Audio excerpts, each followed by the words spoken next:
welcome to the Fork in the Road podcast. I'm your host, Guzmán Galloway, and on this season 2, we're talking to experts who help us move past this fork in the road and into the next phase of our journey. Today, I'm speaking with 2 experts that believe in the power of advocating for ourselves, as I also do. For many of you, your current employer and career choice are still the best option, but it's not quite optimized for what you want. So in this episode, you're going to hear some powerful words on knowing yourself, your boundaries, challenging assumptions, and having the courage to ask for what you want. At the end of the day, you are in charge. I hope you enjoy it. Hello, welcome ladies. I'm really excited to talk to you today about such an important topic to my guests. But before we jump into anything, I'd love to hear a little bit about you. Tell us who you are, tell us about your company, and maybe how the 2 of you got to know each other. Sounds good. Yeah, this is Kate Roeske-Zummer. It's a mouthful. I totally get that. Yes, we are so passionate about bringing more humanity into the workplace. And I think collectively, the 2 of us together have been doing that during our entire careers. I started out in the advertising industry. I was recently telling someone that I became a coach back in 2003. And I was coaching this gentleman, and I was like, and you were probably like 7 or 8 at the time. He was like, no, I was 3. Which really made me laugh. Ouch. So yeah, a coach. Yeah, exactly. And then Deb and I met together when I first started learning all about these coaching skills. I was thought, oh my God, this would make working together in an organization so much better if we were reminded of these skills. We joke all the time and we say, it's not like they're rocket science, because they're not. Listening, being curious, these are skills that we all know how to do, but we sort of forget in the posturing of our careers and wanting to advance, that we sort of forget some of these skills, and how these skills can make us more human is really what our book, Humanity Works Better, is all about. And Debbie and I met 10 years ago, 11 years ago now, somewhere along those lines. And she brought me and my previous partner into Mozilla to do this work, to sort of grow the leadership within that organization. And that work went on for 7 years, I think, So that's a little bit about me. Yeah.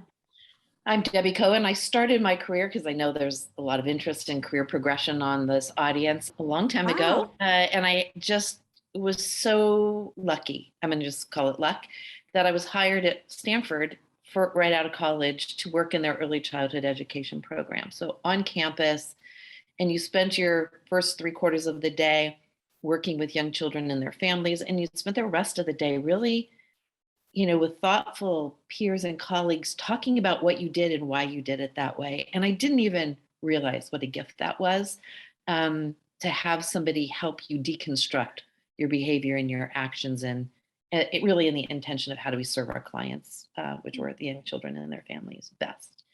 And I just became really fascinated with human behavior and what happens to us as we grow as adults. And I started looking around and just seeing, the magic and the potential of young children, sort of that light diminished as grown-ups were surrounding me. And I got real curious about why that is. And did it have to be that way? And how much environment plays a role of that? And swoosh, off went my career into administrative ranks, a chance to build an organization. Could you really be a mission, vision, values-based organization? And you can, but it's really, really hard and takes a lot of intention. And my career just sort of ignited as the work-life movement became the forefront, and sort of the marriage of working in employer-sponsored childcare and curious about how to build greater strength for the people inside organizations, so both of those things could win, sort of ignited my career. And I ultimately found my way to work as the head of HR for Time Warner in New York, and came back to San Francisco to be closer to our kids after they were married. That's where I ended up in a number of chief of people roles in high tech, entertainment, technology, and really everything from multinational, like a Time Warner, to working with Pierre Omidyar on the startup of First Look Media, which was 8 people in the beginning. So can really share some thoughts and insights about that journey. And as Kate mentioned, our worlds collided because as I came into the HR space, I just believed there was so much more potential for that function to add high value through its people to its organization than what most companies experience, and really wanted to fundamentally shift that space to work better for companies and the people who are a part of them. Back to not diminishing people's light and how to keep it vibrant. So Yeah. Kate's been a great partner along the way. I'm glad that you pulled us back to that idea, because that was a phrase that I latched onto, and hearing you say, as we get older, really our light diminishes. And I want to start there, because what this episode is really about is, how do I figure out how to make this work for me now? Sometimes we get into this fork and we are presented with options that are leaving this career and pivoting from where I am. But that's not always an option for many. And for some, they're happy with the corporation, the organization, or they love the team, and they want to try to figure out how to make this work. And so if we start from the perspective that with time, our light is diminishing, tell me why. Why is that happening? Why does our light diminish?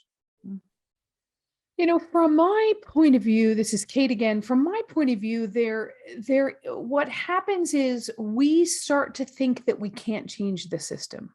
We start to think that we don't have any control, that I don't have any control, that I just have to do what they want to do. It's a little bit of that, I'm giving my life to this organization and they are going to pay for my, house and my food on my table and all of that kind of stuff. And of course, there is some truth to that.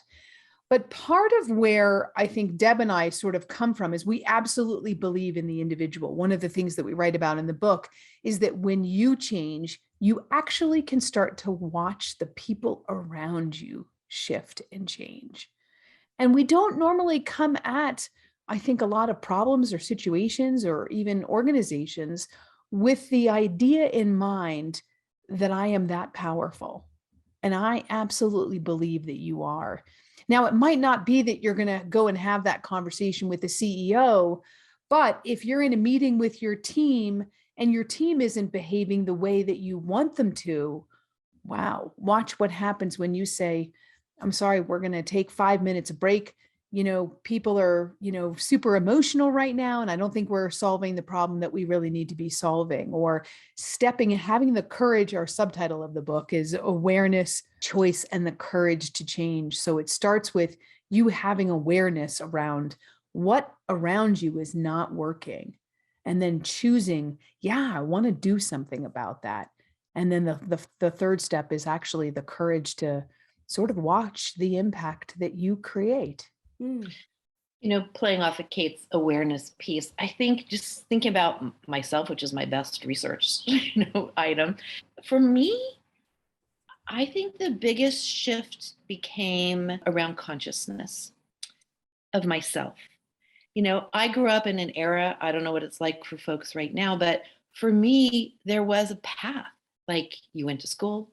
I was part of the generation of women that actually got to go to college. You went to college, but then you kind of got married and you had a job, but maybe not a career, and some kids, and your life just sort of took on a track because that's what the world told you were supposed to do. And I think the diminished light, Kathy, for me, when I looked in the mirror and saw it in myself, was that wasn't the life I wanted. But that was the track I was on. And it wasn't until I had the courage to pause my life, and it actually came about, through a medical issue that made me stop actually my life and, lay in a hospital bed with a lot of time to think on your hands, where I realized, wait a minute, how did I get here? And from here, is this what I want for the whole of my life, for the whole of me? And I think it's that pausing and asking those questions of yourself that we oftentimes don't do. we just default into life and we get caught up in what society tells us or structures and systems tell us, or, that internal narrative. And I think it is so powerful for us to pause and say, what matters to me? And am I living the full of my life in honor of those real values? And if I'm not, what do I have to have the courage to change and shift? And What comes up for me as you're sort of talking about that, Deb, is I also think there are people in your organization that can diminish your light or try to. And I think that is at another place where you really have to sort of pause, as Deb is saying, and look within yourself and say, am I okay with this or am I not okay with this? And those are big, scary questions. And I write about this in the book. There's a story that actually happened to me where I basically just said, I'm not going to be treated like this. And I absolutely leaned into HR, and they were terrific about it. And I've had a couple of those experiences where I really felt like the people above me, the one that didn't make it into the book, I wrote about it. We wrote a lot of words that didn't make it into the book, but there was a story where I felt like my two bosses, my boss and my boss's bosses, were trying to encourage me to lie to a client. I was in the advertising industry, and I was like, I am not going to do this. I'm not. I have to sleep with myself every night, and I have to feel good about doing this. And I understand that sometimes you can feel like you have to do the job because you can't get another job, but I don't know that that's true for everyone. Certainly right now, there's a lot of jobs out there, but that's those choices that you have to make, each and every one of us, around, I'm not going to let these people and how they would do this drive how I feel about myself. And that's courageous work. It's courageous. Yeah, I can see myself in your comments, right? That there was a moment in my own career right before I decided to start my consulting practice that I also had those thoughts. Is it okay for the world and these people, this micro universe that I'm a part of, to dictate where my life is going and what kind of a career I have and what type of projects I work on and what people I get to work with? But it's interesting that it takes a lot to get to the place where you reach awareness, right? Even Debbie, you're talking about going through these stages in your life until eventually you're like, hold on a second. Why is this happening? Why am I allowing this to happen to me? Yeah. How do we expedite this process towards awareness and towards a willingness to make a choice? Because even once we get into awareness, there's time that passes where we're waiting. What do I do about this? Should I do anything about this? Am I ready to do something about this before we're ready to go into that choice component? How do we expedite ourselves through that process faster? Love that question. For me, what comes up is self-awareness, right? You have to start paying attention to yourself. And what I mean by that is, something will happen and you will react to it. You might not visibly react to it, but there's something happening inside of you. And listening to that little voice in your head and being like, what am I reacting to? What don't I like about this? Start to notice, right? Is it them? Is it me? What about this doesn't sit right or does sit right? Like, we love to focus on what doesn't, but sometimes being able to claim the things that you love and your honor, you're already living your values. You're just not conscious of it necessarily. And so starting to tune in to yourself, to that internal narrative. I was walking the dog the other day, and I live in San Francisco. We have red zones all over the place to keep it safe to pull out of our driveway. And somebody had parked in the red zone, full on, almost overhanging into the driveway. And I said, hey, just checking in. Are you planning to park there for the day? The German consulate's right across the street. And the guy just sort of looked at me like, And I said, because if you're going to stay there all day, you're going to get towed. Like you're going to get a ticket and you're going to get towed. And he basically just dusted me off and like trumped across the street. There was something happening inside of me, right? That was triggering a value of mine, and how I responded to it, I'm certainly in choice of. But the fact that it was triggering something about it, and there were many things, by the way, in that moment that were being triggered for me, that also triggered all kinds of conversations with Kate later on that morning. But the point was I was aware of it, and being aware of it let me stand in choice about how I was going to respond to it. And that sort of self-awareness, using your life every day as a muscle to stay conscious of yourself and what matters. And are you living your life aligned to the things that matter? Or is there something rubbing there that doesn't quite feel right? Is the first thing, Kathy, that comes up for me. Yeah. And I would build to that to say I've had many conversations with women who are in the fork. They're in the moment trying to decide if they want to leave or not. And a lot of the advice I provide is, it's one thing to say in a blanket statement, this isn't working for me and I want to go.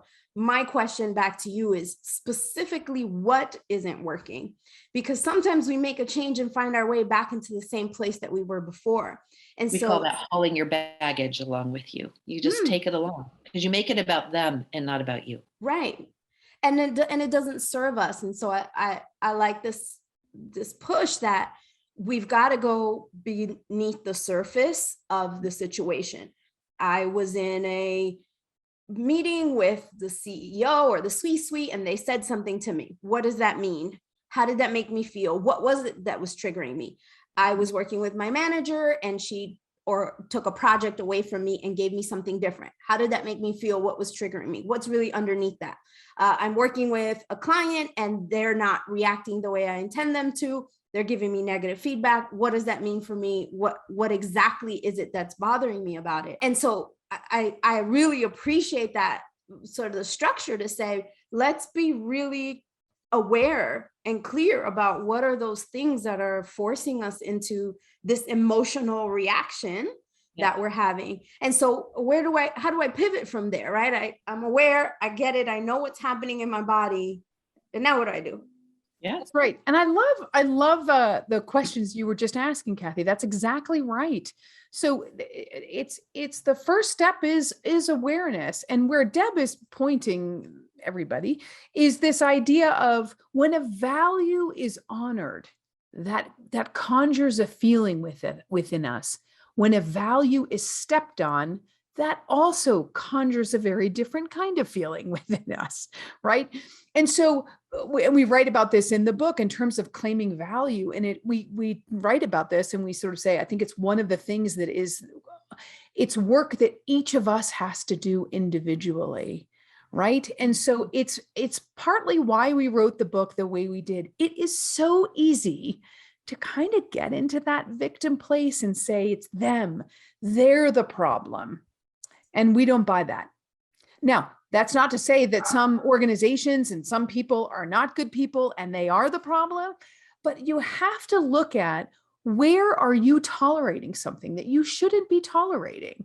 Where are you contributing to that problem by both your action or maybe your inaction? So the whole book and our model is focused around you. You are at the center of this model, because we absolutely believe in you. I don't necessarily believe in the organization. Sometimes I do, sometimes I don't. It depends on a lot of different things. But I am so passionate about, you can actually start to say, hey, this did not feel good. Because I genuinely believe most people are not bad people. They're not. They're just unconscious. They just have no idea that they're having the impact. And if you stay and have that difficult conversation with somebody, wow, both of you might learn and grow from that. Here's a funny little story about that listeners might relate to. So in one iteration of my career, our company had done a merger. So the company we merged with, individual and I got sent in to do diversity inclusion training with top of the house. And the training had been developed by my co-leader. And so we're going through the training, top of the house. So C-suite is in the room with us, top of the house. And I could just feel it. They were just phoning it in, right? They were all sitting there. They were participating. But it's about 2:30 in the afternoon. And I can't take it anymore. And so finally I say, I just need to put the elephant on the table here. Here's the scenario. Our top producing salesperson behaves in contradiction to everything we have just shared with you. What's the response of this team? And without flinching, the CFO looks at me and says, we would do nothing. And I said, then I just need to make really clear here that you're approaching this as a check the box exercise and that nothing is fundamentally going to change for this group or for this organization. And I just want us to all be honest about that. And that was a moment of choice, right? I could have just shut down and been like, well, this is a waste of time. Or I could say what needed to be said. Now, did anything change as a result of that? I don't know. But if I hadn't said anything, for sure nothing was going to change. Did I lose my job? I didn't, because that's also why I was in the room, is to say some of those hard truths in that place. And so, was a value stepped on? It was, but it wasn't a moment for you to be like, okay, you don't like that? I'm taking my toys and I'm going away, because I hold that what that value was about was bigger than those people in that room and bigger than that moment. And so I chose to spark up there and put a little fight in the conversation in hopes that maybe we could affect a bigger change somewhere down the road. But it was also very telling for me. That's a breadcrumb, right? As I go about my work in an organization, rarely is it one single moment. There's usually breadcrumbs that then is the a tipping whispers. point. As Oprah says, right? The whispers that are coming at me. I love the two of you have said different things that are taking me to the same place. So Kate is talking about believing in me, believing in our audience. That's putting ownership on me, is saying at the end of the day, I believe in you because ultimately only you can affect a long-term change in your own life and what makes you happy. And Debbie, you're talking about choice, which is one and the same, right? We've got to make a choice. Now, you gave an example of choosing to do something about it, but I can choose to not do anything about it, or I can choose to leave, or I can choose to, change teams, or there are many things I can choose to do.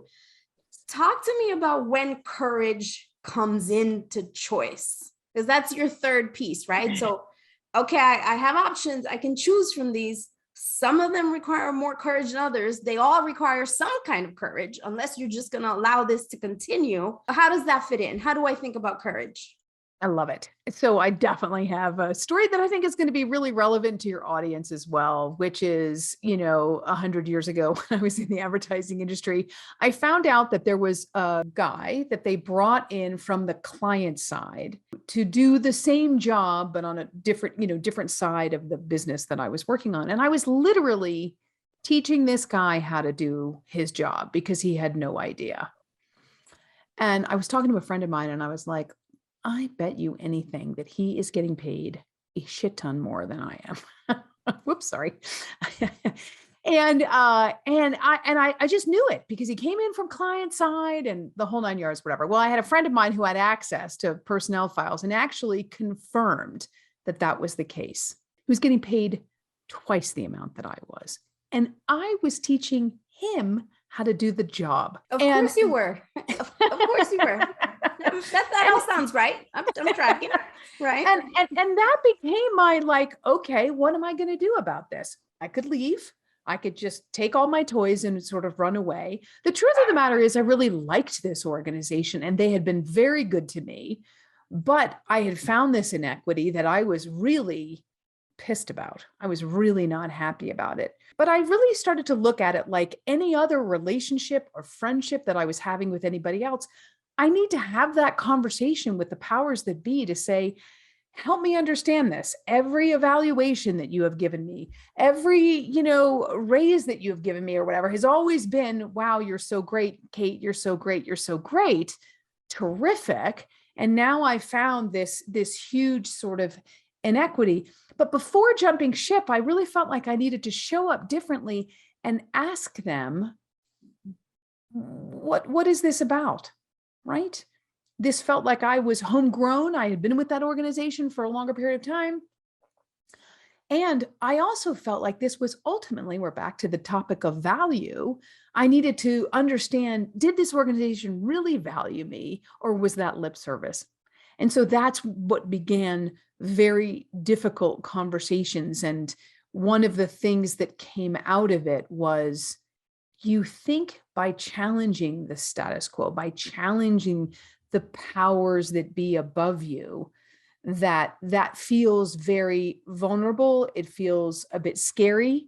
And it is. I don't mean to underestimate that it isn't. But what the weird thing that happened is I think they respected me more for having those conversations and taking a stand for my value.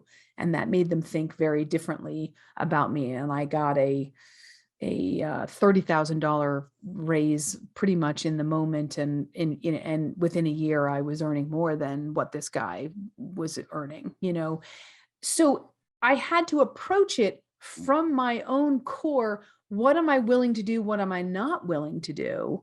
And before doing that, I needed to understand, were they aware of this? And how did they want to deal with this? And boy, talk about courage, man. I mean, it just didn't get any more courageous in my book. There are a couple of things I just want to underscore about Kate's story as people begin to muster courage. One is, Kate walked into that situation not blaming. She knew what she was holding, but it wasn't about making them wrong. It was about expanding a perspective, offering new information and insights that they might have overlooked, maybe assuming positive intent. I'm guessing just because I know Kate, right? But it was aiming to understand as opposed to operating from her assumptions. And that is a art form for people as you get courageous. And what that does is it brings people along with you as opposed to pushing them back and triggering their defensive. Because in effect, Kate was giving them feedback of a sense. And what we know about feedback is it triggers 1, 2, or 3 kinds of reactions. One is a trigger that says, a truth trigger, you're wrong. You don't have the right information. So what happens in that situation is you just start battling around what the truth is. And nothing goes anywhere, right? One is a relational trigger of who's giving you that feedback. You don't know. We don't have a relationship. Why should I trust you? And so you're reacting to the person who's giving you that feedback. And the other is an identity trigger. There's something in it, in the feedback, that causes you to question yourself. And that causes you to protect into a protective stance. So being able to deliver the kind of message that Kate did in a way that brings people along with you, as opposed to throwing them away from you, because things don't get resolved when we're that far apart. You need to stay together and seek to understand. And, ultimately the outcome of that, Kate is in choice about, does she stay or does she go? They are in choice about, do they respond and how they respond. So holding that as equal for both and knowing, well, geez, if I hear something that I really just can't tolerate, and I can't make a move in my life right now. I can't, right? I was doing a coaching session with a woman who at 45 decided, never married, wanted kids, and has twins. And she's in a situation in her work right now where she cannot jeopardize a stable income and healthcare for her kids. And so she's willing to trade off right now. The values that are important to her in her life have a different weight than maybe they did when she was on her own. And so I think, especially Kathy, for the great question you're asking in your audience. I always think of what your capacity is for change. And that kind of change that we're talking about, the courageous kind, it takes a certain kind of energy.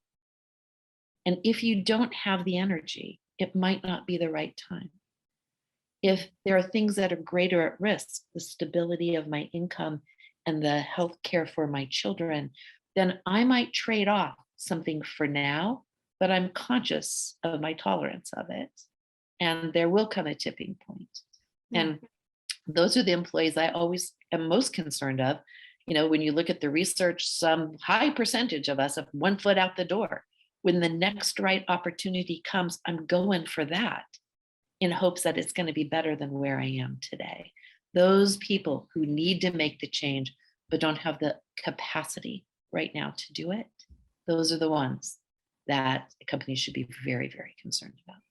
Yeah, and I feel like in this conversation, there's an unspoken element in that, rightly so, we are talking about ourselves and the ownership we have, the agency we have to make change and be in a place we feel good about and fits our values, as you've articulated. But there's another player in this, which is the employer, exactly where you were headed with how the employer manages the situation. And I don't want to assume that, as we shouldn't, that just taking ownership and having the hard conversations and being courageous will result in what we're looking for.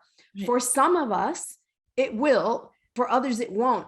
I wonder, what is your advice? Is it for me to test whether or not they're there or not? Do I have a sense for whether they will or won't even before I address it? Do I have biases that I need to challenge? How should I think about if this is an organization worth being courageous for and fighting for that change? Love that question. I was in a training one time and the facilitator said, if anybody's had a birthday this year, raise your hand. Okay, so everybody's hands went up, right? How many of you got a gift? So some percentage of hands go down. Of those who got a gift, how many got something you really wanted? And like almost no hands were left up, right?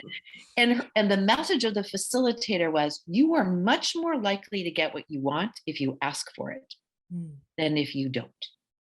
And that's where I think it goes back to how you ask, when you ask, who you ask, what information does that person need in order to begin this conversation with you? You know, we do a training with influential leaders, which are that mid-tier leaders trying to influence up and into the organization. And the big aha in there is just having a conversation is not making a request, right? So there might be some stages to influencing a direction, which might be like some early stage conversations about information gathering, what might be happening, are they aware of it? How does this fit into a roadmap? There might be stuff going on. You don't know. But if you come in all hot and blazing and you're insisting a thing happens, chances are it's not going to go the way that you're hoping. And that was exactly what was like, I sort of felt like my answer to that question is, it depends, right? Right. It depends on all of those things that you're talking about. And I think that many of your listeners, you have a sense of the temperature of that organization. So lean into that. How is the company doing? You know, so on and so forth. And one of the things that was happening back then is that people were going and getting competitive bids and then really coming back and holding the organization hostage and saying, I'm going to leave here because I have this competitive bid. So you either match this or I'm out the door. And that did not, we're back into one of our mindsets around meaningful connections. This organization had been really good to me. And that did not feel right to me, but I did have to ask the question, this is what I'm seeing, these behaviors and this kind of compensation going on over here. And yet I'm getting these kinds of accolades and I don't have that kind of compensation over here. And I need to understand from your point of view what's going on so I can make the decisions and the choices that I need to. One of the models that we train is called AIM. And AIM stands for assumptions, information, and momentum. Because oftentimes we're over here with our own narrative about what those assumptions are. And we think they are the truth when they just happen to be your truth. And there's probably some more things to gather, some more information that you might need so that there is momentum forward. It might be, I changed my perspective. It might mean I changed jobs. It might mean but this idea of what assumptions are you making about this? Who do you need to get more information from in order to verify or get a different perspective so that you can be in choice? There is a process to that. And just like, don't write an email when you're mad and fire it off. This is Right. like another one of those, pause for a minute, check in with yourself, get real honest with yourself, Reach out to your mentors, find someone who else you can sort of talk to and bounce those ideas off. You have a lot of information that's available to you if you start to look there. Yeah, and that seems so important, particularly for those of us who've been in a same organization for an extended period of time, because we do have a lot of assumptions that we've inherited over the years that we assume we know. Well, we know they're not going to promote. We know that they're going to hire outside. We know they're not going to give me a raise. We know. And we have to sort of pause and make sure that we're validating those assumptions are still true. And even if for the purpose of confirming them, which in and of itself is valuable, it's worth challenging that. And so I wonder, we talked about a lot of really valuable action items, things that I can go off and do right away. What are 3 things that you would say, if you're going to do nothing, at the very least, start with these 3 things tomorrow, today, as soon as you finish listening to this podcast, start here. What would be that advice?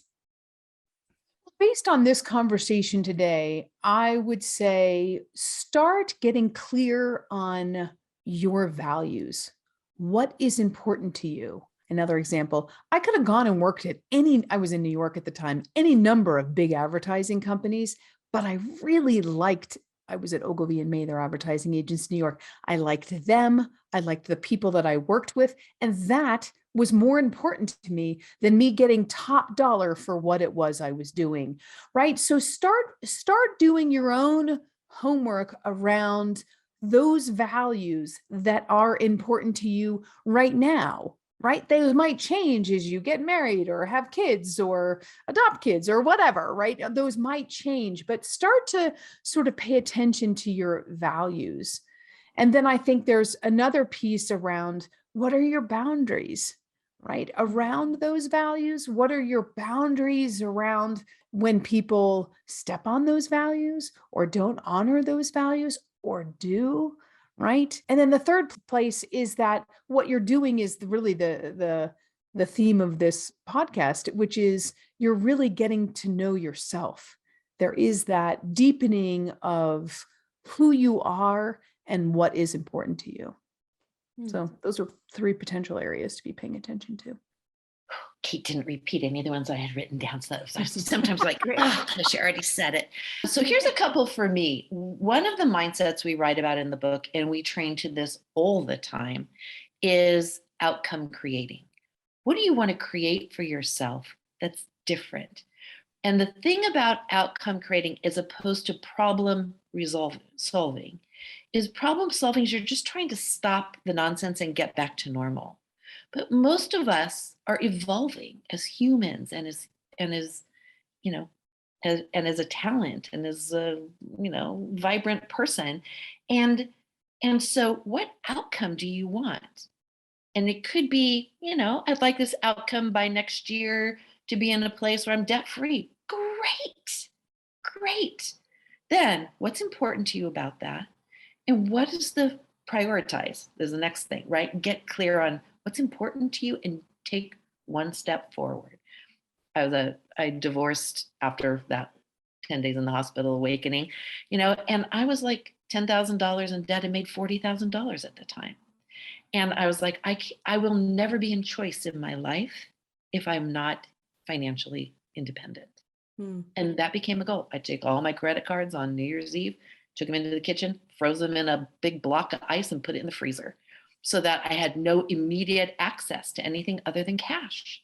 And a year later, I had dug myself out of debt, but it was hard work. I had to make the choice because the outcome on the other side of that, which to me signaled independence, a choice that I really needed to find for myself, was tied to my own financial independence. So outcome create priorities then around your life and just take the first steps. One of the big lessons I learned from Kate when we were writing the book, you can't achieve the outcome all in one step. There are progress. And so set milestones for yourself that make it feel like I'm making progress. So that you feel in control of what's happening to you, even if it's, I'm going to speak up more in a meeting because I want people to hear my ideas, and tell your buddy who's in that meeting with you that I'm going to do that. So, prompt me if I don't have the courage to say it, because I need that support. Yeah, I love it. I love a lot of what we talked about here, where I think it boils down for me is that I'm in the driver's seat. At the end of the day, I'm in control, and I might feel like I'm in a prison, but if I am in a prison, it's of my own making, and only I have the key to get out of that prison. And this conversation has given me so many tools to think about how to be more aware, how to make choices, how to be courageous, how really to reflect and push back and challenge. And I love that. You've given us so much value. I would love to hear, again, the name of your book and where I can find it. And then how does somebody in my audience engage with the two of you if they wanted to work closely with you? So you can find the book at Barnes & Noble. It's at Amazon.com, of course. And the book is called Humanity Works Better, 5 Practices to Lead with Awareness, Choice, and the Courage to Change. So it's called Humanity Works Better. Our website is humanityworks.com. And there you can find a bunch of other podcasts. And we've been in Harvard Business Review and Fast Company. And those articles are all sort of posted on there. And if you absolutely want to get in contact with us, of course, there's a contact page and you can do that. In addition to the resources that are up there, we offer trainings. We do a lot of executive coaching, individual coaching, tandem coaching with founders and CEOs, or group coachings when there's dynamic inside the team that's challenging. And those hard, messy conversations need to come to front so that the humanity of everybody present can live and be fulfilled. And we also offer a series of programs. So Resilient Manager is targeted for companies who have managers that they want to operate from a more human-centered place. Influential Leader, which is that VP director level. And then we do training for the top of the house, for the C-suite. And we also have an online tool that's about ready to come on that can give you all the practices and mindsets that are in the book in a blended learning kind of approach. So lots of resources, trainings, and conversations to be had. Fantastic. I love everything that you've shared today. It's added a lot of value to me, and I'm sure my audience as well. So I really appreciate you. Thank you. Thanks for having us, Kathy.